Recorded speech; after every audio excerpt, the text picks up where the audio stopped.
This was me 6 years ago, right before everything stopped. I'm sure you know what I'm talking about. Up until then, drifting had just been part of my life. It was the thing I planned around, the thing I worked towards, weekends, cars, friends, everything kind of revolved around it. But when I made the decision to trade my S14, which had been sitting gathering dust, for a 350Z, I wasn't trying to give up drifting. More like everything else just got in the way. A few months ago I picked up this tired looking GT86 for a fair price, and after a few days of tidying it up it already looked great. But even then I still wasn't sure what I was going to do with it. I didn't buy it to be a drift car, but the more I thought about it, the more I kind of thought, could I?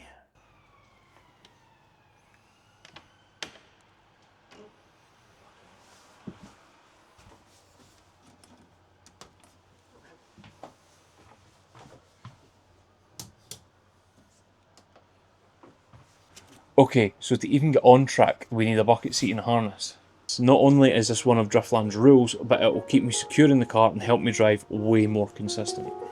It's also worth noting that if I want to take a passenger, they need the same setup, but that's not going to affect me for this first day. Next we need a fire extinguisher. Not the coolest mod in the world, but if the car were to go up, I'll be very happy that I have it.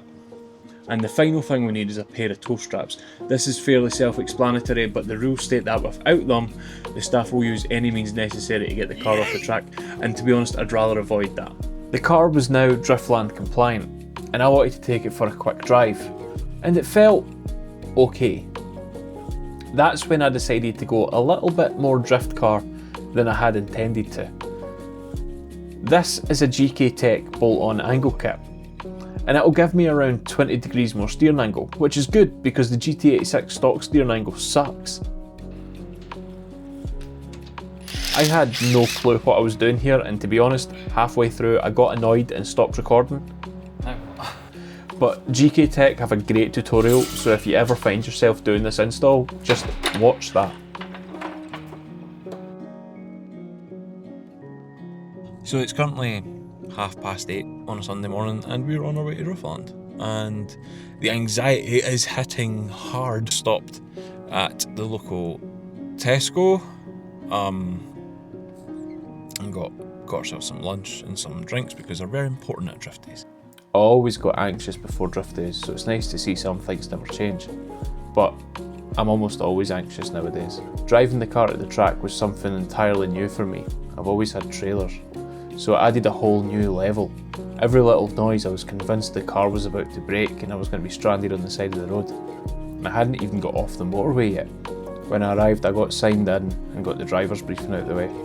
It was nice to see a few familiar faces and a few new ones as well. But before I knew it, there was only one place left to go.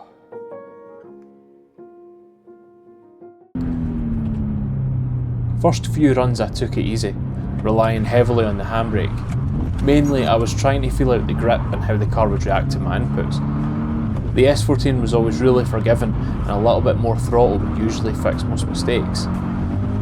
But it was clear this demanded a different style altogether. After a few runs I thought it best to come and check the car over, make sure everything was alright. Quick wheel nut and fluids check, I was good to go. The rain definitely helped, but I was getting more and more comfortable in the car every lap. In fact, my lines felt better than they ever did in the S14. But then they changed the layout, and all the confidence I had gained that morning had suddenly vanished. Okay, so for anyone who doesn't know Driftland, here's what we were just doing. This layout is shift lock clockwise. It is probably the safest and easiest layout to learn, but that's not a bad thing. What we were doing now, however, was the exact same but in reverse. The problem with that is in a car like the GT86, that first corner requires a big flick and lots of speed. I can't rely on the handbrake for this.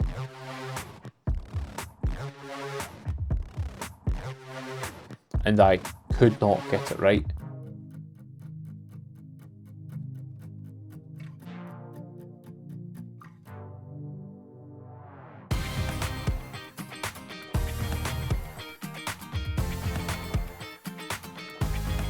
Before I managed to piece it all together though, they changed the layout again. this time to something even faster, but it turned out to be a bit more forgiving. Fling it into this infield and see what happens.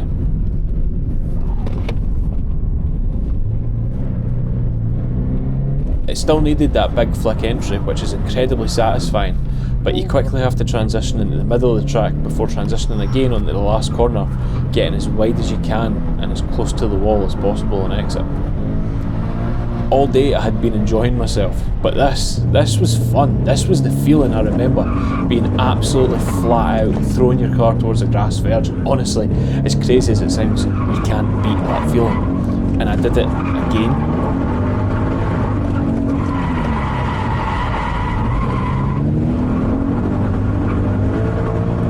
Again.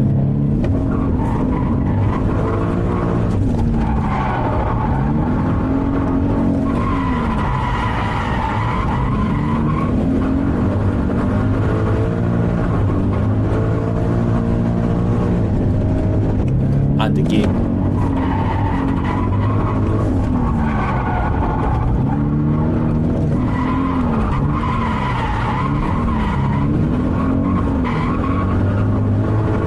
But that's when my camera died, and I decided it was time to call it a day. I put some fresh tyres on the back, and to be honest, I could have drove home on the same ones, they were fine. I packed the rest of my stuff.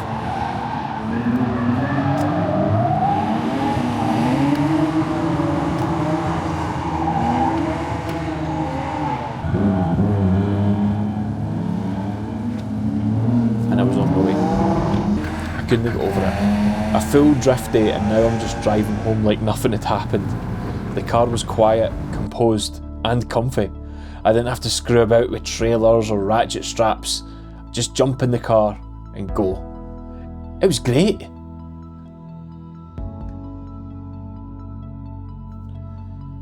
It's been a couple of days since the event and normal life is well and truly kicked back in.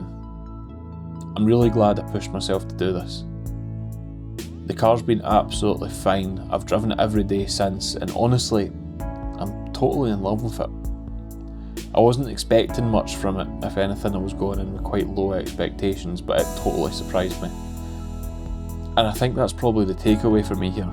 Maybe I need to keep a more open mind and try things even when I'm not entirely convinced it's going to work. You never really know what's going to happen next, or where you're going to be 6 months or even a year from now. So if there is something you want to do and you've got the means to do it, it's probably worth trying. You might surprise yourself.